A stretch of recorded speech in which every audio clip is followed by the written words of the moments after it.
Bismillahirrahmanirrahim. Assalamualaikum warahmatullahi wabarakatuh.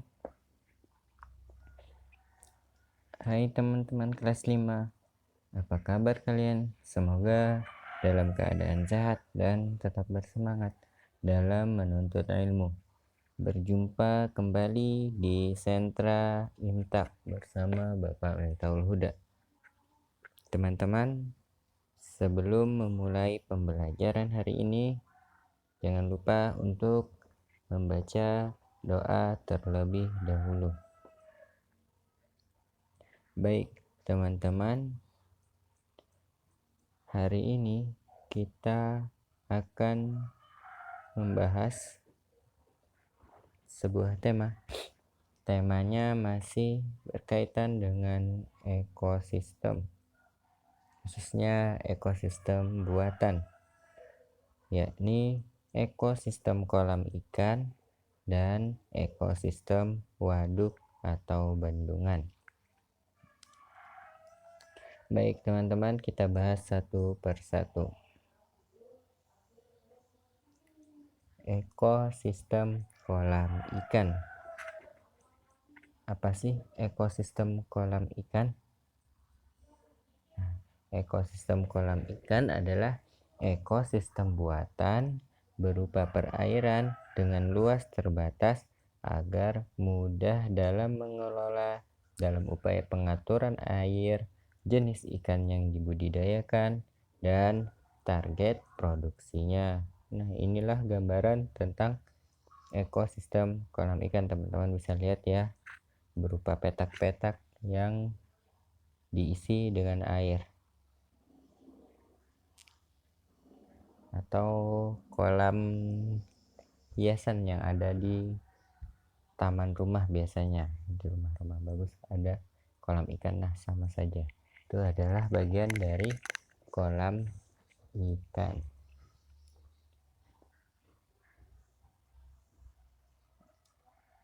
Nah, untuk yang lebih detailnya, teman-teman bisa mempelajarinya di sentra sains. Berikutnya tentang ekosistem waduk atau bendungan. Ekosistem waduk atau bendungan ini adalah ekosistem buatan berupa bangunan penahan air yang digunakan untuk berbagai kebutuhan manusia. Nah, inilah gambar tentang waduk atau bendungan. Jadi ada sebuah aliran sungai yang dibendung menjadi sebuah semacam danau. Nah, teman-teman perlu diketahui perbedaan dari waduk dan bendungan. Nah, bendungan itu adalah bangunannya ya. Bendungan itu bangunan yang digunakan untuk menahan air, sedangkan waduk adalah daerah genangan air di hasil tahanan dari bendungan itu. Ya, teman-teman bisa lihat di gambar. Bendungan itu adalah bangunannya, sedangkan waduk itu adalah hasil yang air yang ditahan. Ada berbagai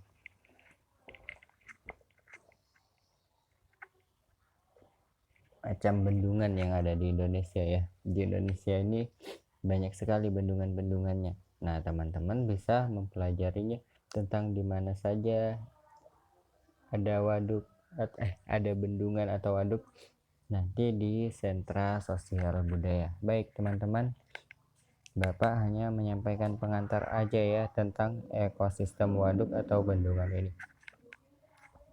Nah, di sentra Imtak Bapak membahas tentang bersuci di dalam Islam, atau istilahnya adalah toharoh ya, bersuci dalam Islam, nama lainnya toharoh. Nah, bersuci dalam Islam ini adalah mensucikan diri dari hadas ataupun najis saat melakukan ibadah berupa apa saja, berupa sholat, juga tawaf, dan saat akan membaca Al-Quran kita diharuskan untuk bersuci. Nah, apa sih najis dan hadas itu? Nah, najis dan hadas, najis itu merupakan perkara zahir yang dapat dilihat oleh mata, atau itu adalah benda, berupa benda. Contohnya najis itu kotoran hewan, air kencing, darah, dan lain-lain. Nah, sedangkan hadas adalah merupakan perkara maknawi yang ada di dalam jasad dan tidak tampak oleh mata. Jadi pekerjaannya yang kita kerjakan. Contohnya hadas itu adalah kentut, buang air besar, buang air kecil, tertidur, dan lain-lain. Nah, tertidur ini dikatakan kita berhadas ketika tidurnya terlelap saat baring, ya, karena saat kita tertidur kita tidak mengingat apapun yang kita kerjakan, maka ketika bangun kita harus berwudu lagi. Nah, sebagaimana Allah SWT berfirman, sesungguhnya Allah mencintai orang-orang yang bertaubat dan mencintai pula orang-orang yang mensucikan diri. Jadi bersuci itu adalah kewajiban seorang muslim ketika akan beribadah. Cara bersuci dari hadas. Bagaimana kita tahu hadas itu adalah perbuatan atau perbuatan yang kita kerjakan, ya, ada buang air besar, kentut, dan lain sebagainya, itu adalah perbuatan. Nah, bagaimana cara bersucinya? Bersucinya ada 3 cara.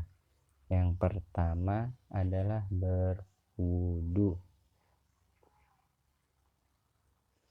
Yang kedua adalah dengan tayamum. Nah, tayamum ini adalah alternatif atau jalan keluar ketika tidak ditemukan air saat bepergian atau ketika sedang sakit, tidak memungkinkan untuk menyentuh air, maka bisa dengan tayamum.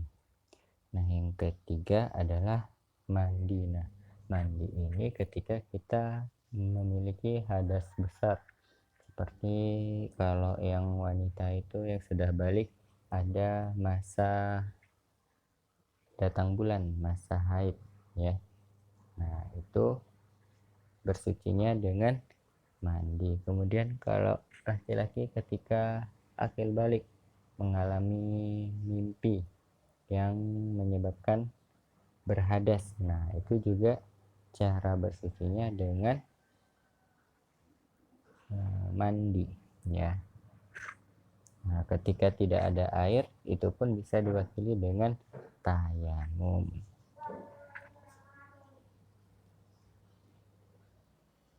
Berikutnya ini adalah dalil tentang bersuci dari hadas, ya. Ya ayyuhalladzina amanu idza kuntum ila sholati faghsilu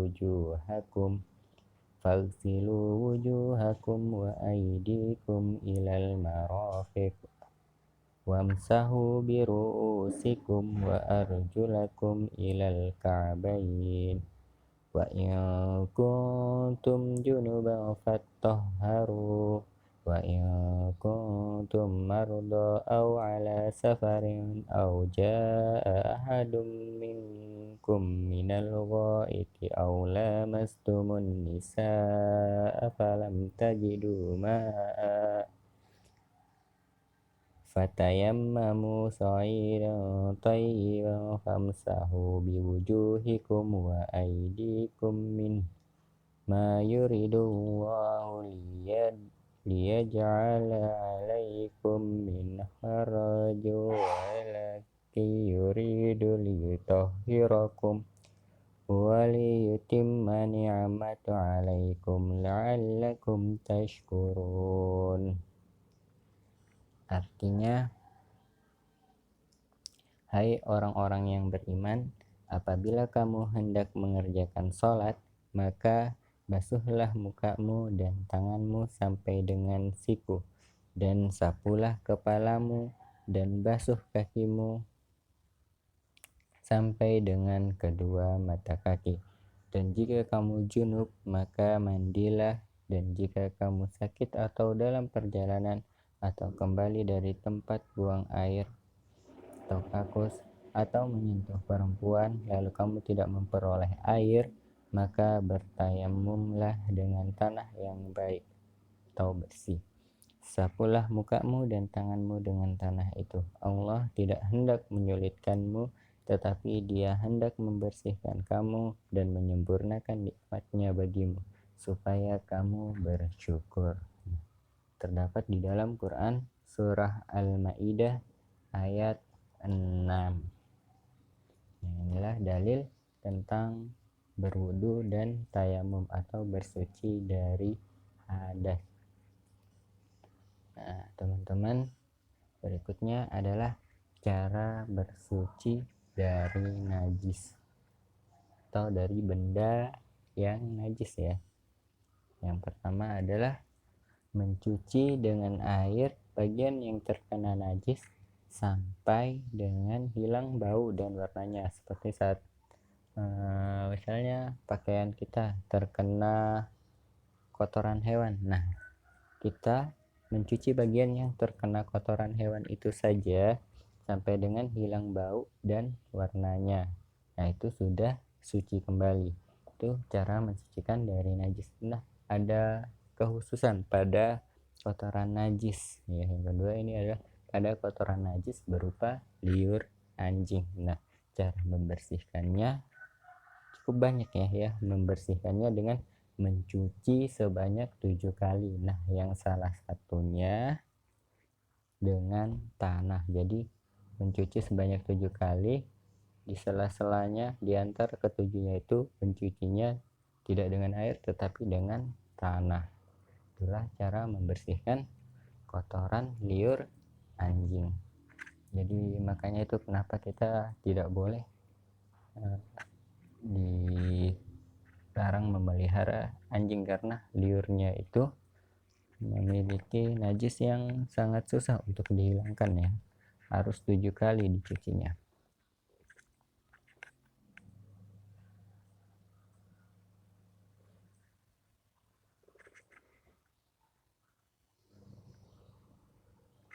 Nah, teman-teman, inilah pembelajaran tentang bersuci di dalam Islam atau Thaharah. Selanjutnya Bapak menyampaikan kosakata bahasa Arab. Yang pertama, qirtasun, artinya kertas. Qirtasun, kertas. Qirtasun, kertas. Qirtasun, kertas. Kedua, al-maktabu, artinya meja. Al-maktabu, meja. Al-maktabu, meja. Ketiga, al-kursiyu, artinya kursi. Al-kursiyu, kursi. Al-kursiyu, kursi. Keempat, al-faslu, artinya kelas. Al-faslu, artinya kelas. Al-qalamu, artinya pulpen. Al-qalamu, pulpen. Al-qalamu, pulpen. Mistaratun, artinya penggaris. Mistaratun, penggaris. Mistaratun, penggaris. Al-mimhatun, penghapus. Al-mimhatun, artinya penghapus. Al-mimhatun, menghapus. Terakhir saburatun artinya papan tulis. Saburatun papan tulis. Saburatun papan tulis. Nah, teman-teman, inilah pembelajaran kosakata bahasa Arab kita hari ini.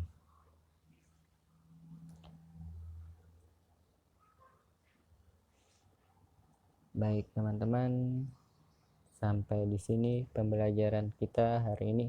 Semoga ada manfaat dan keberkahan dari apa yang kita pelajarin hari ini. Yang benar datangnya dari Allah, yang salah datangnya dari Bapak sebagai manusia, tempat salah dan hilaf. Semoga teman-teman tetap bersemangat dalam menuntut ilmu dan mendapatkan ibrah dari apa yang telah Bapak sampaikan. Bapak akhiri, terima kasih. Wabillahi taufik wal hidayah. Wassalamualaikum warahmatullahi wabarakatuh.